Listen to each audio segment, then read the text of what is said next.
이제 우리나라 대표 미인이라고 할 수 있는 이 두 분이 애교살이 사라지고 눈밑이 평평해졌을 때 어떤 이미지가 되는가 합성한 사진인데, 사실 이것만 보셔도 눈에서 애교살이 차지하는 비중이 얼마나 중요한지 알 수 있을 거예요. 몸매를 좋아지게 만들려면 살짝 튀어나온 볼록한 뱃살을 빼면 몸매가 좋아지는 문제인데, 나 뱃살을 빼지 않고 가슴 쪽에 좀 더 볼륨을 주게 되는 거죠. 이렇게 되면 어떻게 되나요? 눈밑이 점점 볼륨만 더해지게 되고 뭔가 벙벙한 느낌으로 가득 차게 되고 부자연스러운 느낌이 되고 뭔가 빵빵한 느낌이 되기 쉬워요. 결국 제가 강조드리고 싶은 건,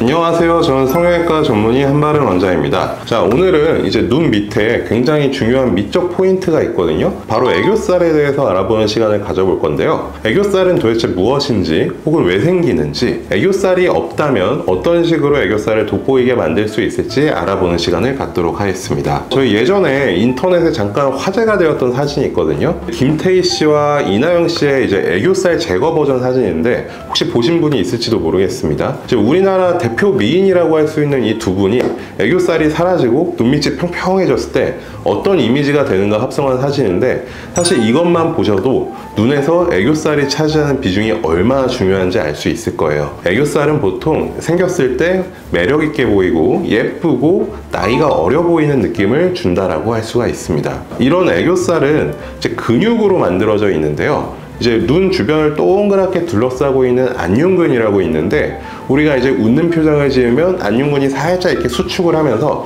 피부가 접혀지게 되거든요. 그래서 이제 눈웃음이 예쁜 분들은 눈가에 예쁜 애교주름이 만들어지기도 해요. 바로 이 근육이 눈 바로 밑에서는 수축을 살짝 이렇게 위아래로 수축을 하게 되는데, 그러면서 이제 두꺼워지는 모양을 만들게 됩니다. 바로 이게 애교살이라고 할 수가 있고요. 이제 사람마다 애교살 크기가 다른 건 사실 유전적인 영향이 가장 크다고 볼 수가 있고요. 어쨌든 이제 애교살 자체가 근육이기 때문에 근육 운동을 하면 근육이 생기고 커지는 것처럼, 사실 평소에 굉장히 잘 웃는 사람일수록 좀 더 애교살이 단련이 되니까 조금 더 두꺼워지고 커질 가능성이 좀 있다고 보시면 될 것 같아요. 젊었을 때 있었던 애교살이 나이가 들면서 사라지기도 하는데, 사실 가장 큰 원인은 애교살이 약해지거나 없어진 게 아니라 눈 밑에 있는 지방이 튀어나와서 그런 겁니다. 자, 애교살이 좀 돋보이려면 처음 이야기한 그 안윤근, 근육의 크기도 중요하지만 그에 못지않게 중요한 게 눈밑이 살짝 이렇게 들어가 있어야 되거든요. 사실 몸매로 따지자면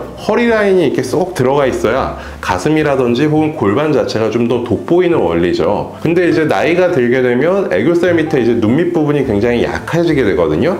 그러면서 눈 안쪽에 숨겨져 있던 지방이 이렇게 볼록하게 튀어나오게 되면 애교살 자체가 밋밋해지고 마치 없는 것처럼 느껴지게 되는 거죠. 그래서 이제 눈밑 지방 재배치 같은 수술을 받게 되면 다크서클이 개선되고 튀어나온 지방이 들어가는 효과도 있지만, 눈밑이 살짝 들어가면서 자연스럽게 숨겨져 있던 자신의 애교살이 드러나게 되는 거예요. 애교살을 만드는데 흔히 필러를 가장 많이 사용하는데요. 없는 애교살을 만든다든지 혹은 키우려면 애교살에 있는 부분에 조금 볼록한 볼륨을 주는 게 가장 좋은 방법이고요. 대표적으로는 필러나 혹은 지방 이식, 진피를 이식하는 방법도 있습니다. 제가 예전에 영상에서 눈밑 애교살에는 지방 이식보다 필러가 좀 더 좋다고 말씀을 드린 적이 있거든요. 지방 이식이라든지 진피 이식 같은 경우에는 눈밑 같은 경우에는 표정이 지을 때마다 움직임이 꽤 많은 부위이기 때문에 내 몸에 무언가를 이식해 놓으면 살아남는 율, 즉 이제 생착률 자체가 조금 좋은 편이 아니에요. 그래서 이제 눈 밑에 애교살은 볼록한 볼륨을 주기 위해서는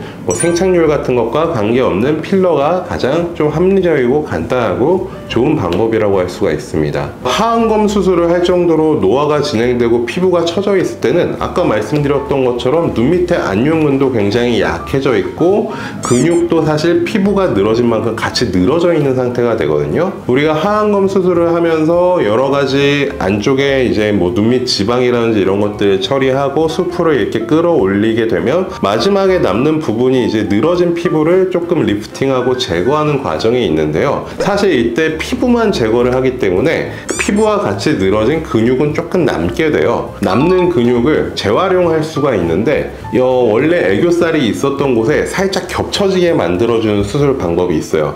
이 겹쳐지게 만들어주면 어떻게 되나요? 한 겹이었던 근육이 두 겹이 되니까 좀 더 커지게 되거든요. 그렇게 되면 애교살이 좀 더 커지는 방향으로 만들 수 있는 만드는 수술 방법인 거죠. 반대로 겹쳐지지 않게 하고 남는 근육도 살짝 절제를 한다거나 아니면 겹쳐지지 않도록만 만들어주게 되면 내가 그냥 원래 가지고 있던 애교살이 커지지 않고 그대로 그냥 드러나는 수준에서 수술을 할 수도 있습니다. 그래서 이제 따로 애교 부분에 필러 같은 것들을 넣지 않고도 하안검 수술을 통해서도 애교살이 커질 수도 있는 거라고 보시면 될 것 같아요. 하안검 수술로 만드는 이제 애교살과 필러로 만드는 애교살의 차이는, 이제 하안검으로 만드는 애교살은 먼저 말씀드렸던 근육을 겹쳐서 강화하는 것 하나와 이제 수술 원래의 목적이죠. 눈 밑에 볼록하게 튀어나온 지방이 없어졌기 때문에 애교살이 눈 밑이 쏙 들어가니까 돋보이게 되는 이 두 가지 효과로 인해서 만들어지는 거고요. 필러는 간단하게 시술할 수 있다는 가장 큰 장점은 있는데, 이제 결국은 이제 애교살 자체가 내가 없거나 약한 게 눈 밑 지방 때문에 가려져서 안 보이는 눈이라고 한다면, 애교살을 돋보이게 만들기 위해서 필러를 시술하면